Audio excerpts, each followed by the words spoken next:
नमस्कार साथियों, स्वागत है आप सभी का दिशा राइज प्लेटफॉर्म पर। आज हम बात करने जा रहे हैं राजस्थान के शिलालेखों का अग्रिम भाग। पिछली क्लास में हमने जो पढ़ा था वो विशेष रूप से बड़ली का शिलालेख पढ़ा था। हमने पिछली क्लास में 5 शिलालेखों की चर्चाएं की थी। मैं यहाँ पर एक बार रिपीट कर देता हूँ हल्का फुल्का, जिससे आपको ध्यान में रह जाए। बड़ली का शिलालेख पढ़ा था हमने। एक हमने पढ़ा था भाई बड़ली के शिलालेख की विशेषता आपको पता ही है। बड़ली कहाँ पर है? ये बड़ली में है। कहाँ पर है भाई? बड़ली का शिलालेख है कहाँ पर? बड़ली में है। और बड़ली कहाँ पर है भाई? आप सभी जानते हो विशेष रूप से। कहाँ पर है? फटाफट से रिपीट कर दीजिए। अजमेर में। कहाँ पर है? अजमेर में है। और ये कब का है? 443 ईसा पूर्व का है। यानी बड़ली का शिलालेख बड़ली गांव से मिला, जो कि अजमेर में है। कहाँ पर है? अजमेर में है। कब का है ये 443 ईसा पूर्व का है। भारत का दूसरा सबसे प्राचीन, पीपरवा उत्तर प्रदेश के बाद में। भाई भारत का सबसे प्राचीन तो कौन सा है? पीपरहवा का शिलालेख, तो 487 ईसा पूर्व का है। और ये भारत का दूसरा सबसे प्राचीन शिलालेख है, जो कि ब्राह्मी लिपि का पहला शिलालेख माना जाता है। भाई ब्राह्मी लिपि का पहला है और भारत का दूसरा सबसे प्राचीन शिलालेख है ये। हमने इसके बारे में बहुत कुछ जाना था। एक पढ़ा हमने गोसुंडी शिलालेख। दूसरा हमने कौन सा पढ़ा था? गोसुंडी शिलालेख पढ़ा था पिछली क्लास में। जिन छात्रों ने अभी तक पिछली क्लास नहीं देखी है वो जरूर देख लें। गोसुंडी का शिलालेख। और गोसुंडी का शिलालेख नाम से स्पष्ट है गोसुंडी कहाँ है? चित्तौड़ में। कहाँ है भाई? चित्तौड़ में है। और ये 200 ईसा पूर्व का है। गोसुंडी का शिलालेख कहाँ पर है भाई? चित्तौड़ में है। और कब का है ये 200 ईसा पूर्व का है। कब का है भाई? 200 ईसा पूर्व का है। गोसुंडी गांव से मिला था। और सबसे खास बात कि यहाँ पर हमें एक यज्ञ की बात मिली थी, जो कि कोई गजवंश का शासक था सर्वतात, जिसके द्वारा एक यज्ञ करवाया था, अश्वमेध यज्ञ। कौन सा यज्ञ? अश्वमेध यज्ञ का यहाँ पर हमें वर्णन मिलता है। ये बात हमने पढ़ ली थी। वैष्णव धर्म से संबंधित पहला शिलालेख अगर आपसे पूछे तो वो है गोसुंडी का शिलालेख। भाई वैष्णव धर्म से संबंधित पहला शिलालेख कौन सा है? गोसुंडी का। तीसरा हमने पढ़ा था नानसा युग स्तंभलेख। कौन सा पढ़ा था? नानसा युग स्तंभलेख पढ़ा था, जो नानसा गांव भीलवाड़ा से मिला था। मैं फटाफट से पिछली क्लास को रिपीट कर रहा हूं, जिससे आगे वाली क्लास में हम बढ़ सकें। नानसा युग स्तंभ लेख था ये क्या था? ये स्तंभ लेख था भाई। यानी एक खंबे पर एक खंबा था, उस खंबे पर ये बना हुआ था। तो नानसा युग स्तंभ लेख है, ये भीलवाड़ा से मिला। कहां से मिला भाई? भीलवाड़ा से मिला। 225 ईस्वी का है। ये हमें कहां से मिला था? ये हमें भीलवाड़ा से मिला था। और ये कब का है भाई? 225 ईस्वी का। इसके अलावा और भी हमने पढ़ा था। एक बरनाला युग स्तंभ लेख पढ़ा था। हमने 5 शिलालेख देखे थे कल की क्लास में। तो एक आता है बरनाला युग स्तंभ लेख। हाँ, थोड़ा ध्यान रखना भाई, गोसुंडी के शिलालेख में हमें अश्वमेध यज्ञ की जानकारी मिलती है। कौन से यज्ञ की? अश्वमेध यज्ञ की। वहीं हमें नानसा युग स्तंभ लेख में भी एक यज्ञ की जानकारी मिलती है, वो है षष्ठी रात्र यज्ञ। यहां से हमें कौन से यज्ञ की जानकारी मिलती है? षष्ठी रात्र यज्ञ की हमें जानकारी मिलती है। थोड़ा ध्यान रखना, षष्ठी रात्र यज्ञ की जानकारी देने वाला शिलालेख कौन सा है? कौन सा है भाई? यही है। यही बोले तो नानसा युग स्तंभ लेख, जो षष्ठी रात्र यज्ञ की जानकारी हमें देता है। और अगर हम चर्चा करें तो बरनाला युग स्तंभ लेख भी हमें जयपुर में बरनाला गांव से मिला था। ये 227 का है, ये 225 का है, और ये 227 ईस्वी का है। जयपुर से मिला था। कहां से मिला था भाई? जयपुर से हमें प्राप्त हुआ था। कहां से? जयपुर से प्राप्त हुआ था। इसकी क्या खास बात थी? हमने इसमें पढ़ा था बरनाला में कि 7 पाठशालाएं बनवाई थी। इसमें अश्वमेध यज्ञ है गोसुंडी में, नानसा में षष्ठी रात्रि यज्ञ की जानकारी है, और बरनाला में 7 पाठशालाओं के निर्माण की जानकारी है। 7 विद्यालय खोले गए थे। तो उन 7 पाठशाला की जानकारी हमें कहाँ मिलती है? बरनाला में मिलती है। एक हमने पढ़ा था बड़वा, 5वां शिलालेख, जो कल की क्लास का अंतिम था। बड़वा स्तंभ लेख, बड़वा युग स्तंभ लेख, बड़वा युग स्तंभ लेख आता है।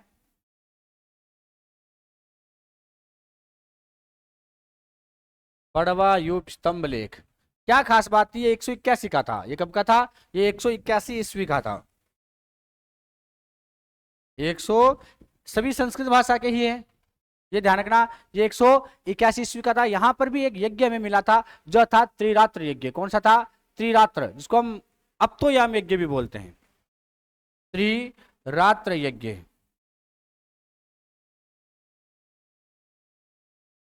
अब देखो, या अप्तोयाम यज्ञ, अब तो याम यज्ञ, ये पिछली क्लास का हल्का सा रिपीटेशन है। मैं फिर बता दूं, कल हमने 5 शिलालेख या स्तंभ लेख पढ़े थे, जिसमें बड़ली का शिलालेख है 443 ईस्वी का है, अजमेर का है ना। भारत का दूसरा सबसे प्राचीन और ब्राह्मी लिपि का पहला शिलालेख है। वहीं गोसुंडी चित्तौड़गढ़ में है। अश्वमेध यज्ञ की हमें जानकारी देता है। नानसायूब स्तंभ लेख षष्ठी रात्र यज्ञ की जानकारी देता है, भीलवाड़ा से प्राप्त हुआ है, 225 ईस्वी का है।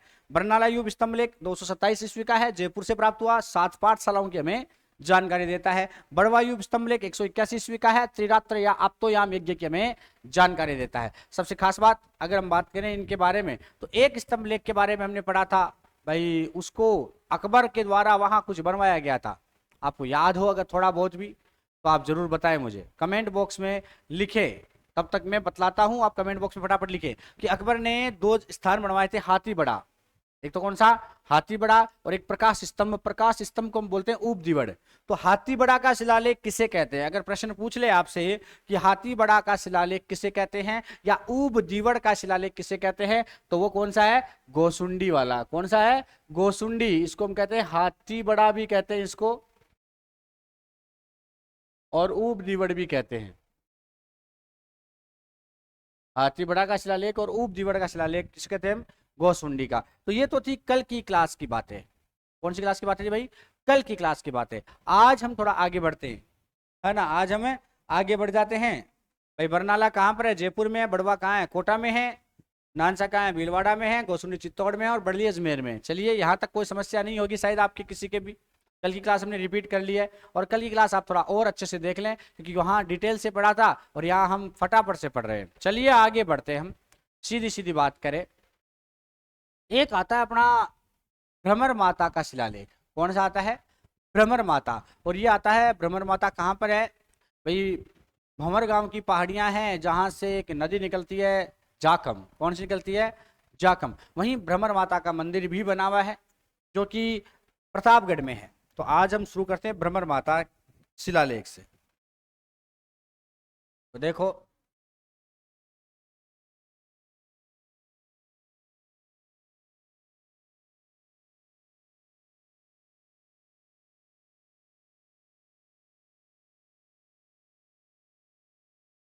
भ्रमर माता का शिलालेख अगर आपसे पूछे तो छोटी सादड़ी का नाम सुना होगा और बड़ी सादड़ी का आपने नाम सुना होगा।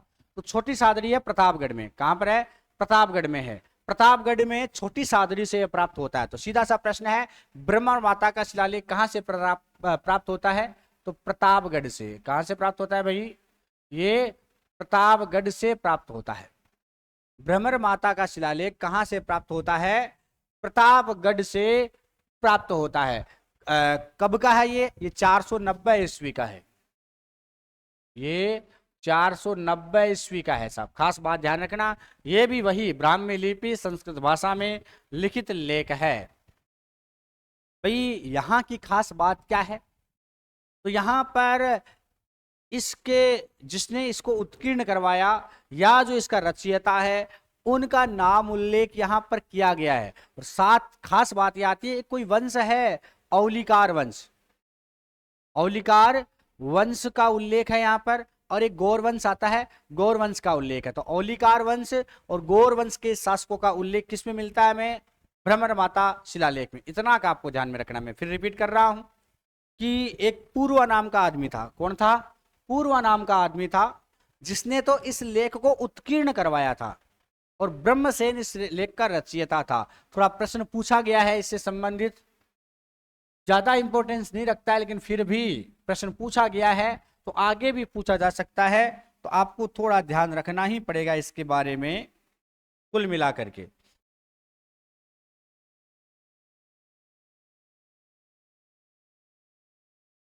इसकी खास बात यह है कि इसका उत्कीर्णकर्ता कौन है। प्रश्न ये आता है कि उत्कीर्ण कर्ता कौन है? तो पूर्वा नामक व्यक्ति है। उत्कीर्ण कर्ता तो कौन है? पूर्वा नामक कोई व्यक्ति है जो इसका उत्कीर्ण करता है। दूसरी बात आती है इसका रचयिता, तो लिखा किसने था और उकेरा किसने? ये उकेरा है, इन भाई साहब ने उकेरा है पूर्वा ने। और इनका जो रचयिता है वो है ब्रह्मसेन। कौन है भाई? ब्रह्मसेन जो है वो इसके क्या है भाई? वो क्या है? इसके रचयिता है। इसमें वर्णन कौन से वंशों का है ना? तो औलिकार वंश है कोई और एक गौर वंश है, उनका उल्लेख है। तो ध्यान रखना इसमें एक तो औलिकार वंश और एक आता है गौर वंश, इनकी जानकारी मिलती है। औलिकार वंश और गौर वंश की जानकारी देने वाला है ये भ्रमर माता का शिलालेख। तो ध्यान रखना भ्रमर माता का शिलालेख 490 ईस्वी का है। यह भी संस्कृत भाषा में है, प्रतापगढ़ से हमें प्राप्त हुआ है। पूर्वा नामक व्यक्ति ने इसको उत्कीर्ण किया था और इसको रचा था ब्रह्मसेन ने। औलिकार और गौरवंश की हमें ये जानकारी देता है। और मोस्ट इंपोर्टेंट शिलालेख है अगला जिसकी हम बात करेंगे, चित्तौड़ का द्विखंड शिलालेख। तो ध्यान रखना अगला जो शिलालेख है उसका नाम है चित्तौड़ का द्विखंड शिलालेख।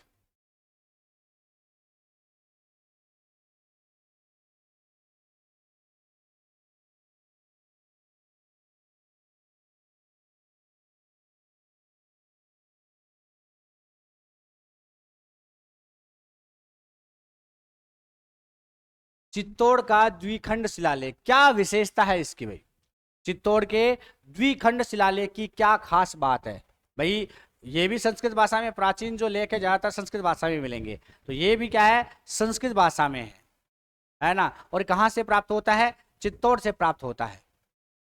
कहां से? भाई नाम ही है चित्तौड़ का द्विखंड शिलालेख, तो कहां से प्राप्त होगा? चित्तौड़ से प्राप्त होगा। कहां से प्राप्त होगा? चित्तौड़ से प्राप्त होगा। कब का है ये 532 ईस्वी का है भाई। कब का है? ये 532 ईस्वी का है चित्तौड़ का द्विखंड शिलालेख। कब का है? 532 ईस्वी का है, संस्कृत भाषा में है। और मोस्ट इंपोर्टेंट जो बात है इसकी कि भाई 2 भागों में है और ये हमें बतलाता है कि भाई राजस्थानीय कोई यहां पर था। अब ये राजस्थानीय क्या था? तो होता यूं है कि अपने बात है कि 6ठी सदी की बात है। कब की बात है? 6ठी सदी की बात है। 532 ईस्वी में ये लिखा गया है, 6ठी सदी आ चुकी है। तो 532 ईस्वी के आसपास की ही बात है कि मध्य प्रदेश में मंदसौर के कोई शासक थे। तो मंदसौर के शासकों का चित्तौड़ पर अधिकार था। इसी शिलालेख से हमें ज्ञात होता है, इसी शिलालेख से हमें जानकारी मिलती है कि चित्तौड़ पर मंदसौर के शासकों का अधिकार था। और विष्णुदत्त नाम का एक व्यापारी का पुत्र था। कौन था? विष्णुदत्त। तो विष्णुदत्त कोई व्यापारी था, उसका एक बेटा था जो चित्तौड़ और दसपुर का राजस्थानीय था। तो जो राजस्थानीय शब्द है ये निश्चित रूप से यहां पर हमें किसी प्रशासक या शासक की बात करता है कि कोई अधिकारी होगा जिसको राजा अपने अलग अलग जहां जहां उसका अधिकार होता है उस पर नियुक्त करता था। तो ये कोई प्रशासक या शासक या कोई अधिकारी रहा होगा जिसे राजस्थानीय कहा जाता होगा। ये शिलालेख इसकी जानकारी देता है, यानी ये स्थान विशेष की नहीं बल्कि पद विशेष की जानकारी देता है। तो चित्तौड़ का द्विखंड शिलालेख को आपको ध्यान में रखना है कि 532 ईस्वी का है, चित्तौड़ से हमें प्राप्त होता है। और इसकी मोस्ट इंपोर्टेंट क्या है? ये बतलाता है कि उस समय यानी 532 ईस्वी यानी लगभग 6ठी सदी में, कौन सी सदी में? लगभग 6ठी सदी में चित्तौड़ पर कहां का अधिकार था? मंदसौर के राजाओं का अधिकार था। चित्तौड़ पर मंदसौर के राजाओं का अधिकार था।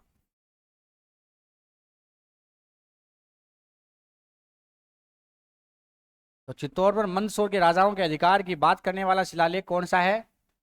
कौन सा है भाई? कौन सा है? चित्तौड़ का द्विखंड शिलालेख। सबसे मोस्ट इंपॉर्टेंट बात जो आपको याद रखनी है और ध्यान में रखनी है वो क्या है, वो ये है कि भाई विष्णु दत्त का पुत्र यहां का राजस्थानीय था, ये जानकारी देता है। यानी चित्तौड़ का राजस्थानीय कोई विष्णु दत्त कोई व्यापारी था, उसका पुत्र था। तो राजस्थानीय शब्द पहली बार हमें कहां से मिलता है? पहली बार राजस्थानीय शब्द का उल्लेख हमें चित्तौड़ शिलाखंड से मिलता है, गोसुंडी से भी मिलता है और बसंतगढ़ सिरोही से भी मिलता है। लेकिन यहां पर राजस्थानीय शब्द है, बाकी में राजस्थान शब्द है और गोसुंडी और बसंतगढ़ में, और यहाँ राजस्थानीय शब्द है। तो राजस्थानीय शब्द का जो उल्लेख है पहली बार वो पद विशेष के लिए हुआ है। किसके लिए? किसी पद विशेष के लिए। यहाँ का कोई अधिकारी रहा होगा, विष्णु दत्त का पुत्र है, जिसके लिए राजस्थानीय शब्द का प्रयोग हुआ है। तो चित्तौड़ का द्विखंड शिलालेख मंदसौर के राजाओं का चित्तौड़ पर अधिकार की बात करता है और वहां के राजा द्वारा यानी मंदसौर के राजा द्वारा चित्तौड़ और दसपुर का कोई प्रशासक नियुक्त किया गया था और उसको कहा गया था राजस्थानीय। क्या कहा गया था? राजस्थानीय कहा गया था। तो ये थोड़ा ध्यान में रह जाएगा आपको, चित्तौड़ का द्विखंड शिलालेख। फटाफट से स्क्रीनशॉट लेकर आगे बढ़े। आप ले लिया होगा। अब देखो, चित्तौड़ के द्विखंड शिलालेख के बाद हम बात करेंगे बसंतगढ़ शिलालेख की। कौन सा शिलालेख? बसंतगढ़, जो कहां पर है? सिरोही में है। भाई बसंतगढ़ शिलालेख की हम बात कर रहे हैं, तो ध्यान देना। हमने 7 पढ़ लिए हैं, 8वां और लास्ट में एक बार रिपीट भी कर लेंगे हम एक साथ सभी को। बसंतगढ़ का शिलालेख।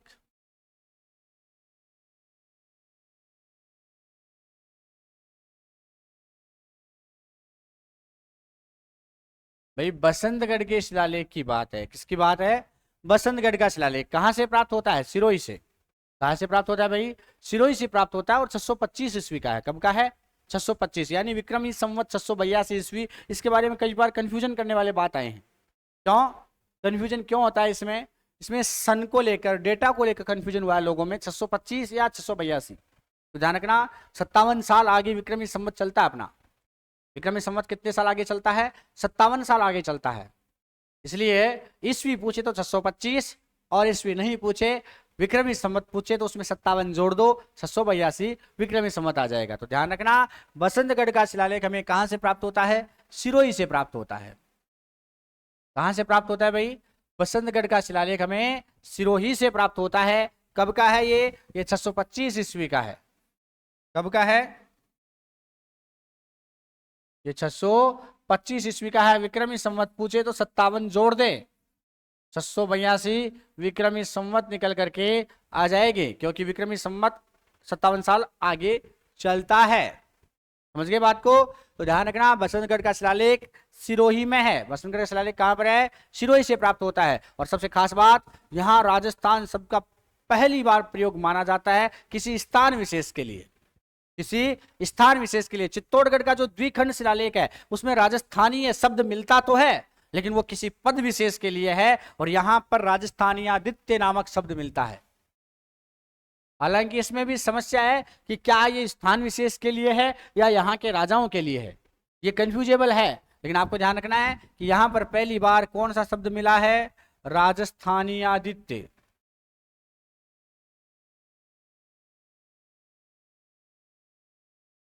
यहां पर पहली बार राजस्थानीयादित्य शब्द का उल्लेख किया गया है। ध्यान रखना, यहां पर एक माता जी का मंदिर है, शिला माता खेमल माता मंदिर। कौन सा है? खिमल माता मंदिर, सॉरी खेमल माता मंदिर। तो ये खिमल माता मंदिर का लेख भी कहलाता है क्योंकि ये खेमल माता के मंदिर में हमें प्राप्त हुआ है। खेमल माता मंदिर से हमें प्राप्त हुआ है।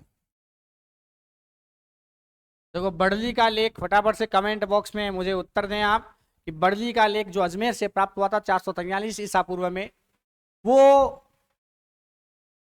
जो है कौन से माताजी के मंदिर से प्राप्त हुआ था? उन माताजी का मंदिर का नाम आप जरूर लिखें कमेंट बॉक्स में फटाफट से, क्योंकि हमने अभी अभी मतलब कल की क्लास में इसकी चर्चा की थी। तो ध्यान रखना, आगे बढ़ते हैं हम कि बसंतगढ़ सिरोही का शिलालेख, जहां पर राजस्थान शब्द का उल्लेख मिलता है राजस्थानी आदित्य के रूप में, और खेमल माता मंदिर बसंतगढ़ से हमें यह प्राप्त हुआ था। इस शिलालेख में कौन से वंश का वर्णन है? तो वर्मलात कोई राजा है जो चावड़ा वंश का है। कौन से वंश का है? चावड़ा वंश का है। इस ध्यान रखना, बसंतगढ़ सिरोही में चावड़ा वंश के राजा वर्मलात का वर्णन किया गया है। एक तो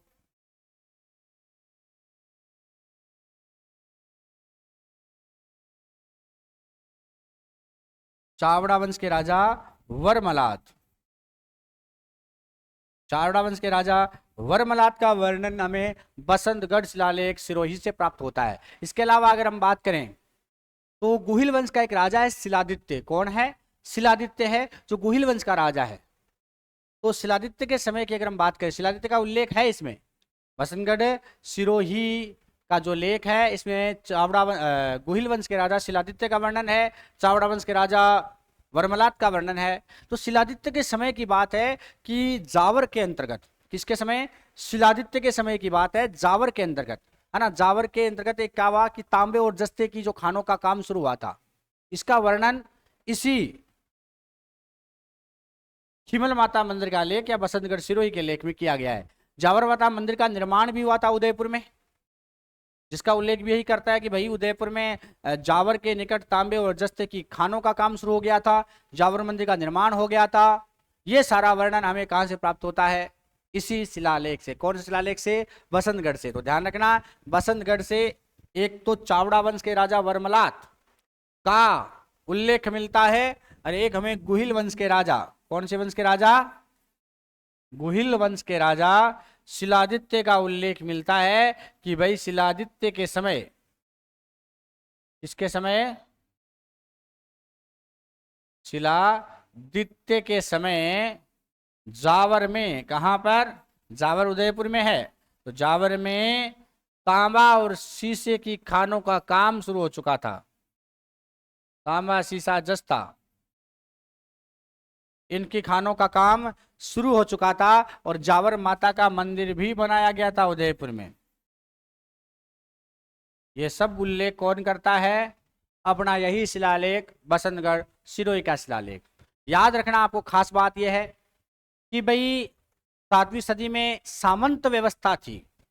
7वीं सदी में क्या थी? सामंत व्यवस्था थी। तो सामंत व्यवस्था की जानकारी भी हमें कहां से प्राप्त होती है भाई? कहां से प्राप्त होती है? बसंतगढ़ सिरोही से प्राप्त होती है। तो इस शिलालेख से और हमें क्या मिलता है? सामंत व्यवस्था की जानकारी। सामंत व्यवस्था पहले विद्यमान थी 7वीं सदी में, तो सामंत व्यवस्था की जानकारी भी हमें मिलती है। इसके अलावा और अगर हम चर्चाएं करें तो कोई अर्बुद देश का राजा था। कौन से देश का राजा था? अर्बुद देश का। और ये अर्बुद देश का राजा कौन था जिसकी हमने पहले पहले चर्चा की थी? चावड़ा वंश का शासक था। कौन था? वर्मलात। भाई कौन था? वर्मलात चावड़ा वंश का शासक था। कौन से वंश का शासक था? चावड़ा।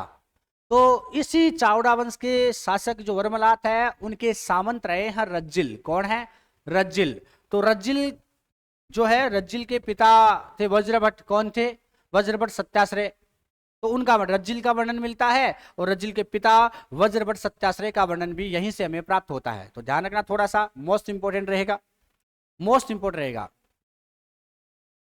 भाई। चावड़ा वंश के शासक वर्मलात और वर्मलात के जो सामंत थे, सामंतों की जानकारी, जिनका नाम था रज्जिल और उनके पिता थे वज्रभट्ट सत्याश्रय, उनकी जानकारी मिलती है। मैं चावड़ा वंश की अगर थोड़ी बहुत आपको बताऊं बात, चावड़ा वंश को चाप वंश भी कहते हैं। क्या कहते हैं? चाप वंश भी कहते हैं, चापोत्कट वंश भी कहते हैं, है ना भाई। जो चावड़ा वंश है उसका शासन रहा है गुजरात में, अपना सीमा पार। यहां थोड़ा आप देखें, ये अपना राजस्थान है ना, राजस्थान, मारो राजस्थान। तो ये आपका क्या है? राजस्थान है। चल जाएगा वैसे तो, है ना, चलाना ही पड़ेगा और क्या इलाज है। ठीक है, ये लो, नहीं चलेगा तो ऐसे ऐसे करके मैं थोड़ा और चला देता हूँ, है ना। तो ये राजस्थान है और यहाँ पर भाई ये उदयपुर वाला क्षेत्र आ गया अपना। यहाँ था अपना चावड़ा वंश का शासन। ये चावड़ा वंश का शासन था जो माउंट आबू तक फैला हुआ था। ये जो चावड़ा वंश का शासन है, यानी चाप वंश भी, चावड़ा वंश को हम क्या बोलते हैं? चाप वंश भी बोलते हैं, चांपोत्कट भी बोलते हैं, चापोत्कट वंश। तो ऐसा कोई भी नाम मिले तो ये तीनों नाम अपने बसंतगढ़ सिरोही से उठाए गए हैं कुल मिला करके।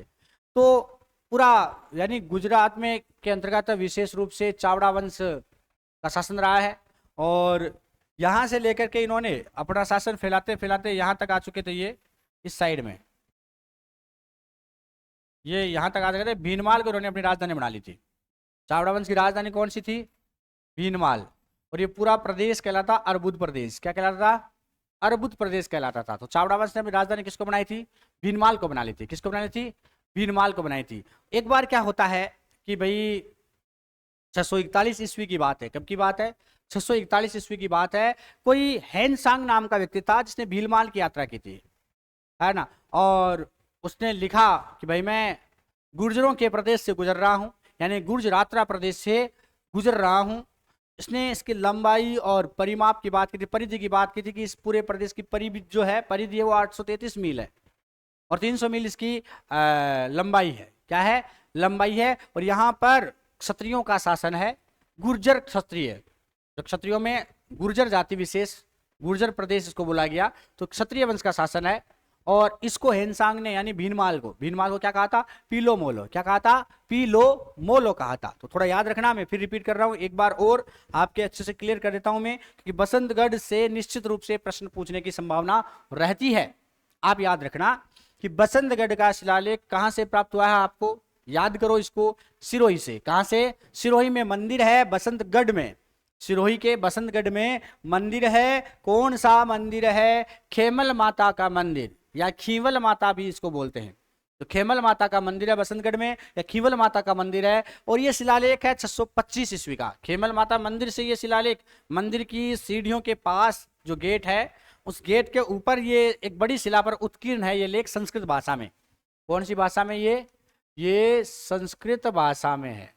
कौन सी भाषा में भाई? संस्कृत भाषा में है। तो सिरोही में बसंतगढ़ का शिलालेख प्राप्त हुआ जो 625 ईस्वी का है। कब का है? 625, लगभग 7वीं सदी का है ये। 625 ईस्वी का है। विक्रमी संवत पूछे तो 682 विक्रमी संवत का है। और यहां पर हमें पहली बार राजस्थानी आदित्य शब्द मिलता है। देखो गोसुंडी के शिलालेख में राजस्थान शब्द का उल्लेख हुआ है, राजस्थानी शब्द का उल्लेख गोसुंडी शिलालेख में भी हुआ है। चित्तौड़ के द्विखंड शिलालेख में राजस्थानीय शब्द का उल्लेख हुआ है, वहीं बसंतगढ़ के शिलालेख में राजस्थानी आदित्य शब्द का उल्लेख हुआ है। तो यहां राजस्थानी आदित्य शब्द का उल्लेख किया गया है। और यहां दो वंशों की जानकारी हमें प्राप्त होती है। एक तो गुहिल वंश की जानकारी, जिसके शासक शिलादित्य थे। गुहिल वंश के शासक कौन थे? शिलादित्य थे। उनके समय जावर में शीशे जस्ते की खानों का काम शुरू हो चुका था, और जावर माता का मंदिर का वर्णन मिलता है कि जावर माता मंदिर का निर्माण किया गया था। उसी समय एक शासक था चावड़ा वंश का, वर्मलात। कौन था? वर्मलात। वर्मलात की जानकारी भी मिलती है। और एक दास प्रथा का उल्लेख भी मैं आपको बता दूं, ये चीज छूट गई थी, अब बता देता हूं मैं। दास प्रथा का उल्लेख भी मिलता है कि चावड़ा वंश का जो शासक है वर्मलात, उसके यहां दास प्रथा भी विद्यमान थी। जो गुजरात्रा प्रदेश का शासक था, अर्बुद देश कहलाता था उस समय, चावड़ा वंश के समय। ये पूरा क्षेत्र क्या कहलाता? अर्बुद। ये पूरा क्षेत्र क्या था?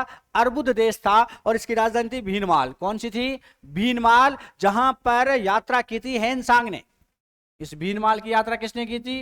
वेनसांग ने इसकी यात्रा की थी।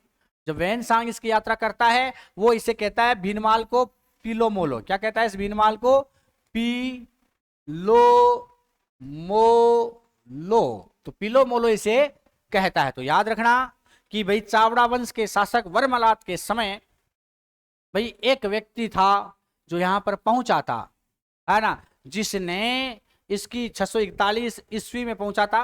वैसे तो ये काफी थोड़े समय की बात है, लगभग 10-15 साल बाद में, लेकिन उस समय वर्मलात का ही शासन की ये वर्णन करता है। वर्मलात के शासन को ये बतलाता है। हेनसांग भी कहता है भीनमाल को पोलो मोलो। भीनमाल क्या कहता है? पीलो मोलो कहता है। और ये कहता है यहाँ गुर्जरों का राज्य था जो क्षत्रिय वंश से संबंधित थे। और इसकी लंबाई जो 300 मील इसकी लंबाई और इसकी परिधि 833 मील थी। इसका वर्णन यानी परिमाप के वर्णन की भी ये बात करता है। कौन? हेनसांग। और इसी शिलालेख से हमें दास प्रथा के साथ सामंत व्यवस्था की भी जानकारी मिलता है। सामंत थे रज्जिल, तो सामंत है रज्जिल, रज्जिल, और इनके पिता थे वज्रभट्ट सत्याश्रय। वज्रभट्ट सत्याश्रय, इनकी जानकारी भी हमें प्राप्त होती है वसंतगढ़ सिरोही के शिलालेख से। तो याद रह जाएगा आपको कि एक बार रिपीट कर दूं फटाफट से, जिससे आपको बहुत अच्छे से याद हो कि बताइए बसंतगढ़ का शिलालेख जो सिरोही से प्राप्त हुआ है भाई, ये किस तो समय का है? ये 625 ईस्वी का है। कौन से मंदिर से प्राप्त हुआ है? खेमल माता मंदिर से ये प्राप्त हुआ है। इसमें कौन कौन से वंश की जानकारी मिलती है? इसमें चावड़ा वंश और गुहिल वंश की जानकारी मिलती है। चावड़ा वंश के शासक वर्मलात की जानकारी और गुहिल वंश के शासक शिलादित्य की जानकारी हमें यहां से प्राप्त होती है। गुहिल वंश के शासक शिलादित्य जो थे, उनके समय जावर में शीशे जस्ते की खानों का काम शुरू हो चुका था। यह जानकारी भी हमें इसी शिलालेख से प्राप्त होती है। जावर माता मंदिर के निर्माण की बात भी यही शिलालेख करता है। वही चावड़ा वंश का शासक वर्मलात, उसके समय विद्यमान दास प्रथा और सामंत व्यवस्था की जानकारी भी हमें इसी शिलालेख से प्राप्त होती है। सामंतों की बात करें तो वर्मलात के समय रज्जिल नाम का सामंत था, जो इसका सामंत रहा था। किसका? वर्मलात का। उसके पिता वज्रभट्ट सत्याश्रय। इन दोनों की जानकारी हमें यहीं से प्राप्त होती है। ये आपको याद रखनी है। और इसी शिलालेख से हमें ज्ञात भी होता है कि भाई यहां पर किस तरह की व्यवस्था प्रचलन में रही थी। हेनसांग अपनी पुस्तक में भी लिखता है। हेनसांग 641 ईस्वी में यहां की जब यात्रा करता है, वो भीनमाल को पीलो मोलो कहता है और यहाँ के शासन की बात करता है कि यहाँ पर गुर्जर वंश का शासन रहा है, जो कि क्षत्रिय वंश से संबंधित थे। उसने यहाँ की लंबाई चौड़ाई भी बताई है कि भाई यहाँ पूरे अर्बुद राज्य की जो लंबाई है वो 833 मील और लंबाई 300 मील और जो परिमाप है वो 833 मील था। ये सारी जानकारी हमें कहाँ से प्राप्त होती है? बसंतगढ़ सिरोही के शिलालेख से। फटाफट से स्क्रीनशॉट लें, हम आगे के शिलालेख की ओर बढ़ते हैं। ले लिया? चलिए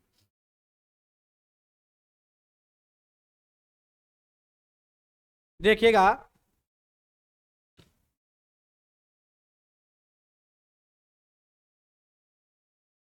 एक शिलालेख उदयपुर से प्राप्त हुआ, सामोली। कौन सा? सामोली शिलालेख। मैं उसी भौमट क्षेत्र में स्थित सामोली शिलालेख की बात कर रहा हूं, जो कि अपने बहुत ही खास है, स्पेशल है। 8 शिलालेख हम पढ़ चुके हैं, 9वां शिलालेख है आज अपना, तो ध्यान रखना। 9वें शिलालेख की मैं बात कर रहा हूं, सामोली का शिलालेख। कौन सा है भाई?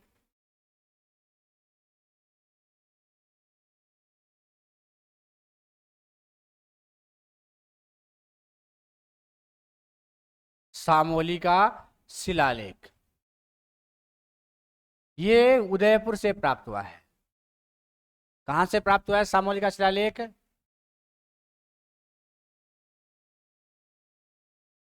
उदयपुर से प्राप्त हुआ है और 648 ईस्वी का है। कब का है?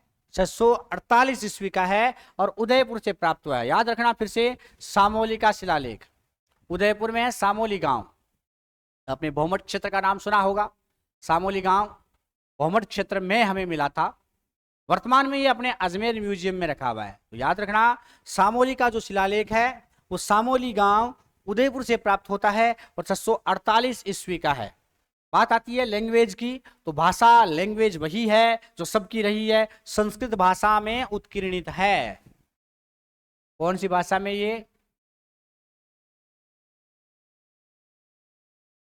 ये संस्कृत भाषा में ही है। कौन सी भाषा में भाई? संस्कृत भाषा में है। वर्तमान में कहाँ रखा हुआ है? तो अजमेर के संग्रहालय में, अजमेर के म्यूजियम में ये रखा हुआ है।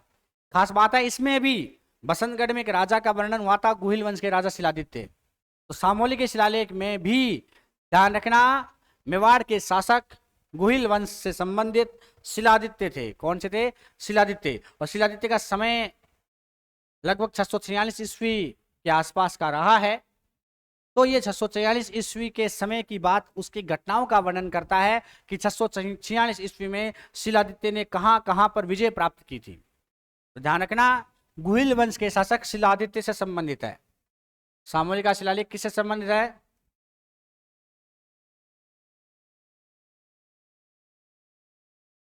गुहिल वंश के शासक है शिलादित्य।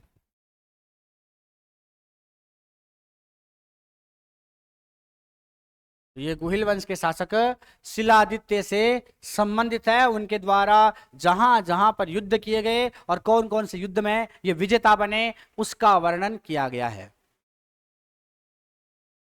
इसके अलावा अगर हम बात करें सामोली के शिलालेख में और हमें क्या मिलता है, तो जो मेवाड़ है, मेवाड़ की आर्थिक स्थिति क्या थी, मेवाड़ की सामाजिक स्थिति क्या थी, मेवाड़ में साहित्यिक रचनाएं कौन कौन सी हो रही थी, ऐतिहासिक तथ्य क्या क्या थे मेवाड़ में, कुल मिलाकर मेवाड़ की सामाजिक आर्थिक स्थितियों की जानकारी यही देता है।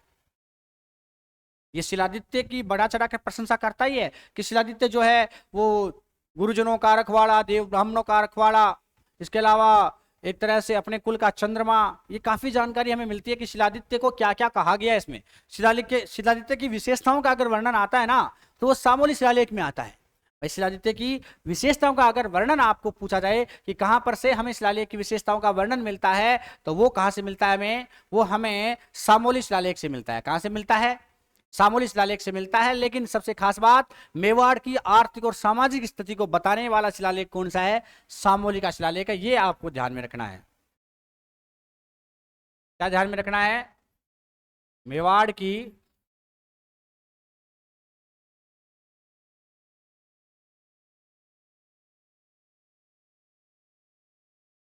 आर्थिक और सामाजिक स्थिति को स्पष्ट करता है। ये कौन सा शिलालेख, कौन सा शिलालेख, सामोली का शिलालेख मेवाड़ की आर्थिक और सामाजिक स्थिति के बारे में बताता है। ये आपको ध्यान रखना है विशेष रूप से। एक और हम सामोली शिलालेख की बात करें तो आपने सुना होगा अरण्यवासिनी देवी का मंदिर। अब आप सोच रहे होंगे जरा कि अरण्यवासिनी का मंदिर, याद रखना थोड़ा सा, मैं फिर रिपीट कर रहा हूं, मोस्ट इंपोर्टेंट है। हमने अभी पिछले शिलालेख वसंतगढ़ शिलालेख की भी बात की थी।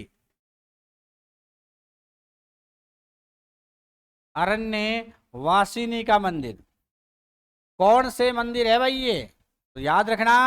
अरण्यवासिनी मंदिर की जानकारी हमें सामोली शिलालेख से मिलती है और बसंतगढ़ से भी मिलती है। बसंतगढ़ में जावर माता का आपने नाम सुना होगा, तो ये जावर माता का मंदिर ही है। ये कौन सा मंदिर है, ये जावर माता का मंदिर ही है। इसी को कहते हैं अरण्यवासिनी माता। जावर माता का ही दूसरा नाम क्या है, अरण्यवासिनी माता। तो अगर आपसे पूछ ले कि उदयपुर में जो जावर माता का मंदिर बनवाया गया उसकी जानकारी हमें बसंतगढ़ शिलालेख से भी मिलती है और सामोली शिलालेख से भी मिलती है, ये याद रखना आप। अरण्यवासिनी बोले चाहे जावर माता बोले, बनवाया गुहिल वंश के शासक शिलादित्य के समय किसी ने बनवाया था। तो बनवाया किसने था अगर आपसे पूछे तो ध्यान रखना, कोई जैतक मेहत्तर, कोई मेहत्तर था, जैतक मेहत्तर। तो ध्यान रखना कुल मिला करके जैतक मेहत्तर ने इस मंदिर का निर्माण करवाया था, ये आप याद रखना, जैतक मेहत्तर। तो अरण्यवासिनी या जावर माता का मंदिर बना था गुहिल वंश के शासक शिलादित्य के समय। बनवाया किसने था, जैतक मेहतर ने बनवाया था, जैतक मेहतर ने बनवाया था, ये आपको याद रखना है। कुल मिलाकर के ध्यान में रह जाएगा। एक बात और, जो सामोली का शिलालेख है ना, ये गुहिल वंश की प्राचीनता का उल्लेख करता है कि गुहिल वंश राजस्थान का सबसे प्राचीन वंश है। ये जानकारी हमें सामोली शिलालेख से ही मिलती है।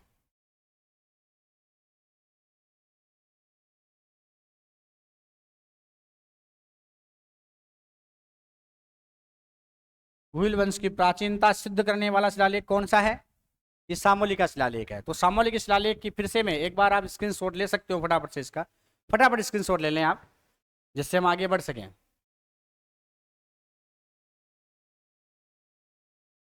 ठीक है, देखो एक बार रिपीट कर देता हूं मैं। सामोली का शिलालेख कहां से प्राप्त हुआ, उदयपुर से प्राप्त हुआ। कब का है, 648 ईस्वी का है। कब का है, 648 ईस्वी का है। खास बात क्या है यहाँ की, भाई सबसे इंपॉर्टेंट बात क्या है, तो गुहिल वंश के शासक शिलादित्य के समय का है और शिलादित्य की विजयों का उल्लेख करता है। शिलादित्य की प्रशंसा में लिखा गया है, एक प्रशस्ति भी कह सकते हैं इसे, कि भाई शिलादित्य की प्रशंसा में लिखा गया है। शिलादित्य को आकाश का चंद्रमा बताता है मेवाड़ के अंतर्गत, कि आकाश का चंद्रमा उतराया हो जैसे। और खास बात है कि इसमें जावर माता मंदिर के निर्माण की बात कही गई है, जो कि बसंतगढ़ शिलालेख में भी कही गई है, लेकिन बसंतगढ़ शिलालेख में निर्माता का नाम नहीं लिखा गया है। और सामोली शिलालेख में जावर माता मंदिर या अरण्यवासिनी माता के जो मंदिर का जो निर्माता है उसका नाम भी मिलता है, जयंतक मेहतर। क्या है? जयंतक मेहतर, उसका नाम भी हमें मिलता है इस शिलालेख में, ये याद रखना है आपको। खास बात है कि इस शिलालेख से हमें गुहिल वंश की प्राचीनता का उल्लेख मिलता है, कि सबसे प्राचीन वंश राजस्थान का गुहिल वंश रहा है। यह जानकारी हमें सामोली शिलालेख ही देता है। इसके अलावा मेवाड़ के उस समय की सामाजिक और आर्थिक स्थिति का वर्णन भी करता है, सामाजिक और आर्थिक स्थिति का वर्णन भी करता है। उस समय लोग कैसे जीते थे, किस तरह से उनका जनजीवन रहा है, वो उल्लेख करता है सामोली का शिलालेख। तो आया होगा मजा आपको सामोली के शिलालेख में, बहुत ही शानदार शिलालेख है। फिर हम आगे 10वें शिलालेख की ओर बढ़ने जा रहे हैं, अपराजिता। अपराजित का नाम आपने सुना होगा भाई, उदयपुर का एक नागदा गांव है। उदयपुर का कौन सा गांव है? नागदा गांव है। तो वहीं से हम एक शिलालेख उठाते हैं, अपराजित का शिलालेख, 10वां शिलालेख।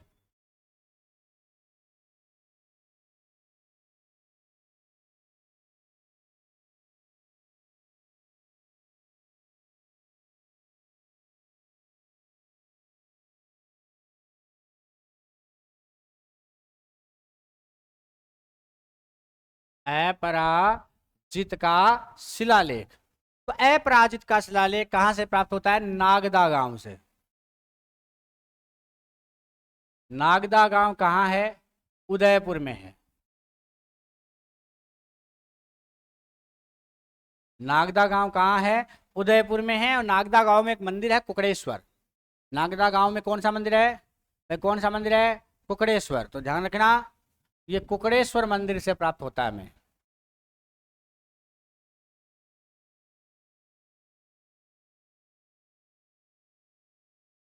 ये कुकड़ेश्वर मंदिर से प्राप्त होता है। तो अपराजित का शिलालेख जो 661 ईस्वी का है, कब का है ये 661 ईस्वी का है। और नागदा गांव उदयपुर से प्राप्त होता है कुकड़ेश्वर मंदिर से। कौन से मंदिर से? कुकड़ेश्वर मंदिर से। और खास बात है, वर्तमान में अजमेर या अजमेर के म्यूजियम में ही रखा गया है ना। सामोली भी और अपराजित भी दोनों ही कहाँ है? अजमेर के म्यूजियम में। दोनों ही कहाँ पर है भाई? अजमेर के म्यूजियम में है। खास बात है कि इसमें हमें कौन सी जानकारी प्राप्त होती है भाई? देखो, सामोली में गुहिल वंश का शासक था शिलादित्य, और यहां है गुहिल वंश का शासक अपराजित।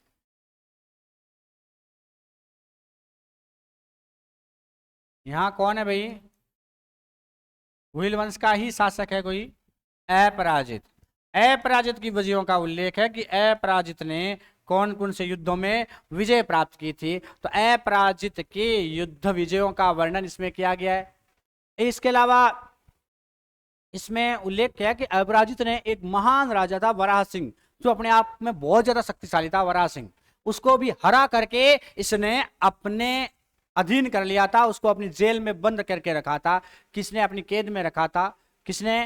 अपराजित ने। और बाद में उसे जेल से निकालकर अपना सेनापति बना लिया था अपराजित ने। तो अपराजित इतना ताकतवर शासक था, और इसमें अपराजित की प्रशंसा में कई पुल बांधे हुए हैं, इसलिए इसको प्रशस्ति भी कह सकते हैं। क्या कह सकते हैं? प्रशस्ति भी कह सकते हैं। इसके रचयिता मिलते हैं अपने दामोदर। कौन मिलते हैं? दामोदर इसके रचयिता है। केशव भट्ट है जिसने इसका उत्कीर्ण किया था। तो रचयिता और उत्कीर्णकर्ता का भी नाम हमें प्राप्त होता है। दामोदर रचयिता है, यशो भट्ट उत्कीर्ण करता है।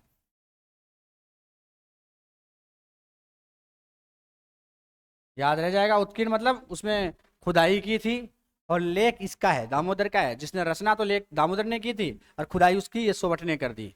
तो कुल मिलाकर के इसने एक शासक था अपराजित, वराह सिंह, जो उस समय का सबसे शक्तिशाली शासक था, उसे अपना कैदी बनाया था और अपना सेनापति रख लिया था।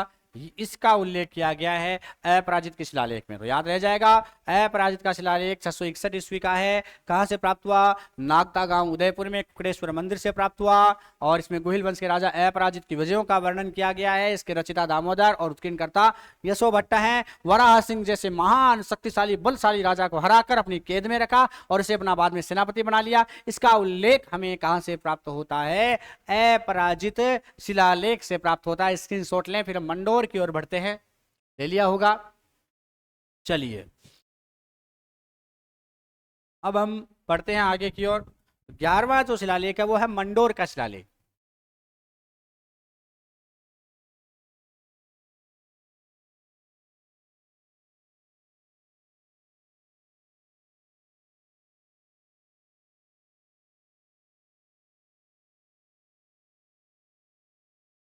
मंडोर नाम से स्पष्ट है। मंडोर है कहाँ भाई? कहाँ पर है?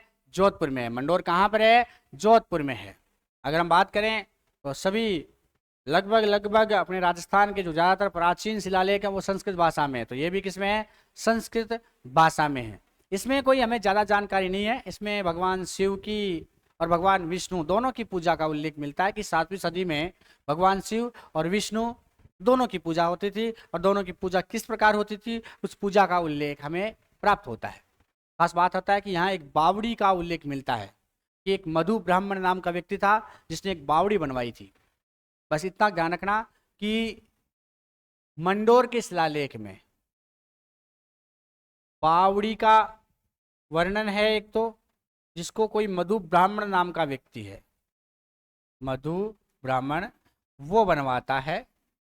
क्यों बनवाता है इसके पीछे किंवदंती है, एक कहानी है, एक कथा है जो शिलालेख में भी कुछ इनपुट उसके मिलते हैं कि एक बार 7वीं सदी में बारिश नहीं होने की वजह से काफ़ी समस्याओं का सामना करना पड़ा लोगों को। मधु ब्राह्मण राजा के पास गया। राजा से उसने कहा था कि भाई बारिश नहीं हो रही है तो आप कोई उपाय करें, कोई ऐसे खुदवाएं जहाँ से भाई बारिश का पानी हम आगे भविष्य में फ्यूचर की सोचें, है ना, भविष्य की निधि हम इकट्ठी कर सके। लेकिन राजा ने उस पर ध्यान नहीं दिया। तो मधु ब्राह्मण ने अकेले ही अपने 2-4 साथियों को लेकर के लग गया था। साथी छोड़कर भाग गए थे, लेकिन अकेला झुमा रहा और जितनी भी उसके पास पैसा था उसने सारा पैसा सारा धन वहां लुटा दिया और एक पूरी बावड़ी का निर्माण करवा दिया। कई कहते हैं कि भाई अपनी प्रेमिका के लिए इसने अपनी बावड़ी का निर्माण करवाया था। कुल मिलाकर इतना ध्यान रखना कि मधु ब्राह्मण ने यहाँ पर एक बावड़ी बनवाई थी। और सबसे मोस्ट इंपोर्टेंट, भगवान शिव और विष्णु की मूर्तियां यहाँ लगी हुई है। तो भगवान शिव और विष्णु की पूजा का उल्लेख भी हमें मंडोर के शिलालेख से प्राप्त होता है। कब का है ये जरूर याद रखना, प्रश्न आता है सीधा सीधा। 685 ईस्वी का है। कब का है? 685 ईस्वी का है। शिवजी और भगवान विष्णु की पूजा का उल्लेख इसमें किया गया है मंडोर के शिलालेख में। किसमें? मंडोर के शिलालेख में। और अब हम जिसकी बात करने जा रहे हैं वो है सबसे मोस्ट इंपोर्टेंट शिलालेख, मानमोरी का शिलालेख। कौन सा है? मानमोरी का शिलालेख। चलिए स्क्रीनशॉट लीजिए, आगे शिलालेख मानमोरी की ओर हम बढ़ते हैं। ले लिया? अब देखिए मानमोरी का शिलालेख।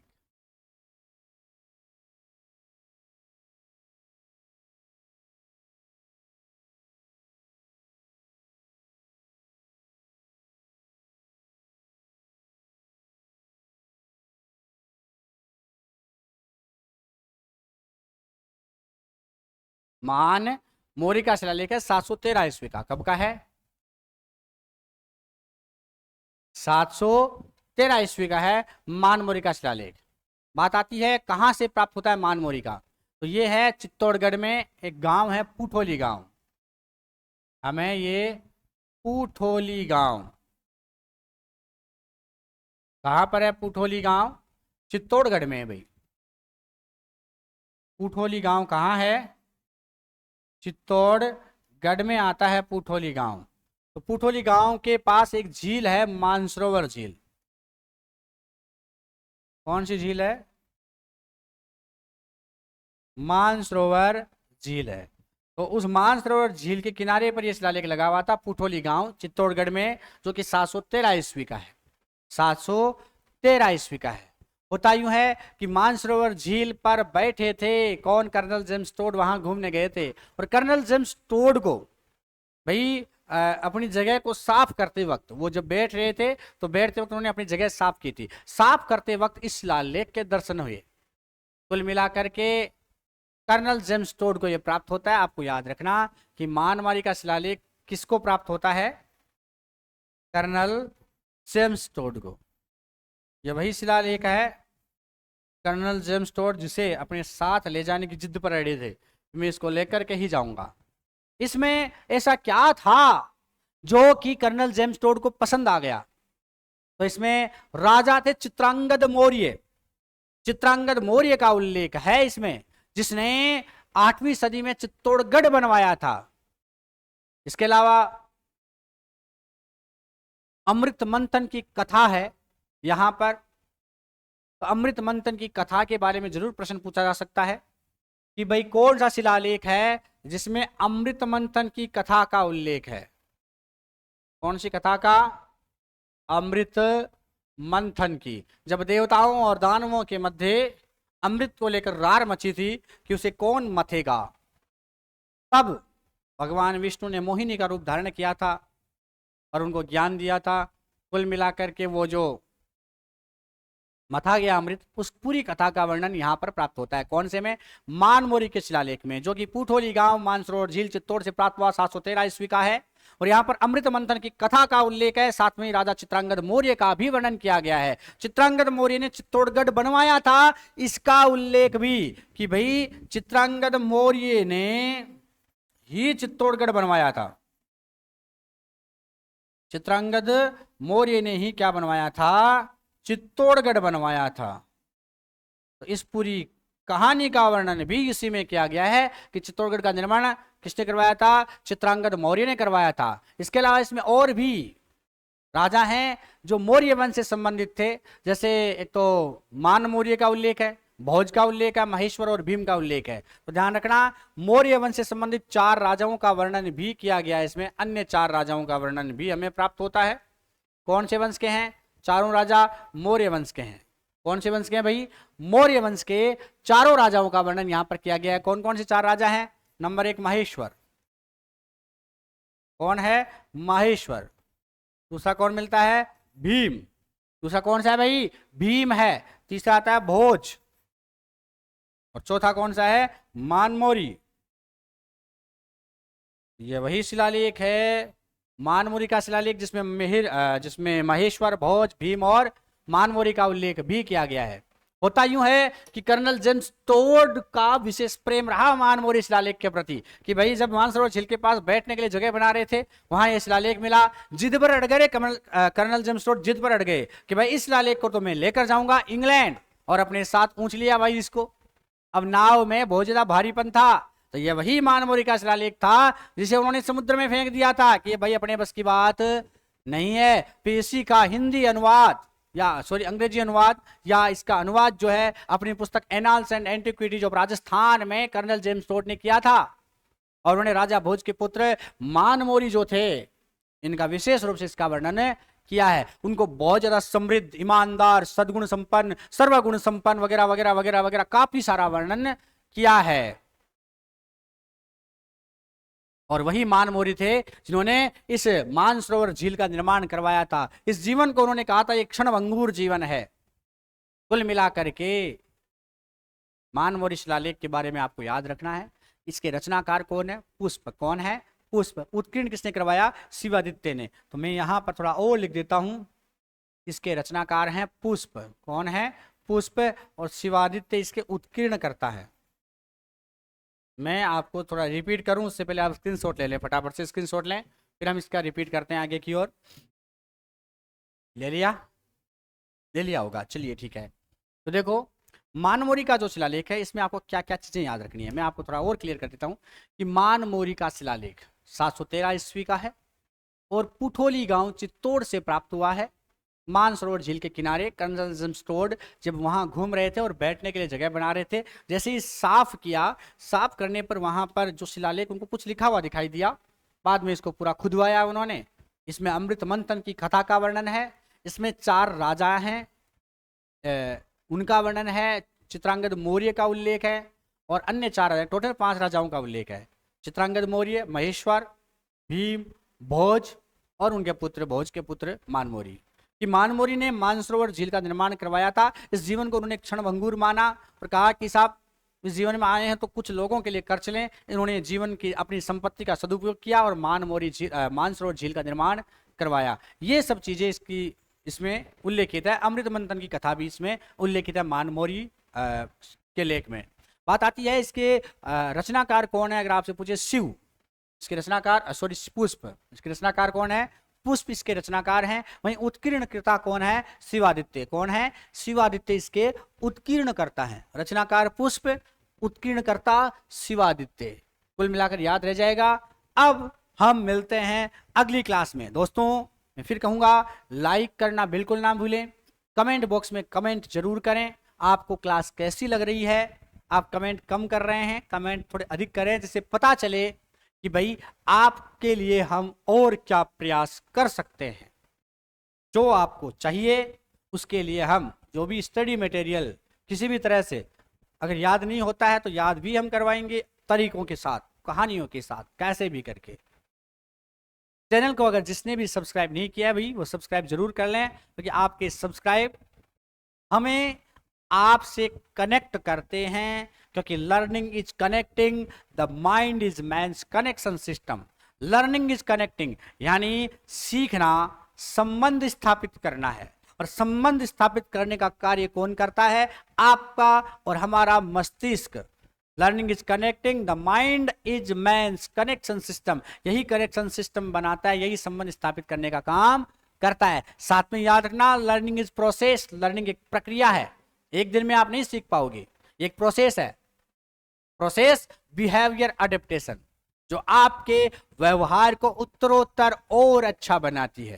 तो मिलते हैं दोस्तों, लाइक शेयर सब्सक्राइब बिल्कुल नहीं भूलें, कमेंट बॉक्स में कमेंट करें। जय हिंद, जय भारत। जब भी आप अपने मोबाइल्स पर जितने हो सकते हैं उतने ज्यादा स्टेटस लगाएं। भाई स्टेटस बहुत जरूरी है, आपके स्टेटस जब लोगों को दिखेंगे तभी तो ये वीडियोज आगे पहुंचेंगे, फिर हम कंटिन्यूसली आपसे जुड़ पाएंगे। मिलते हैं।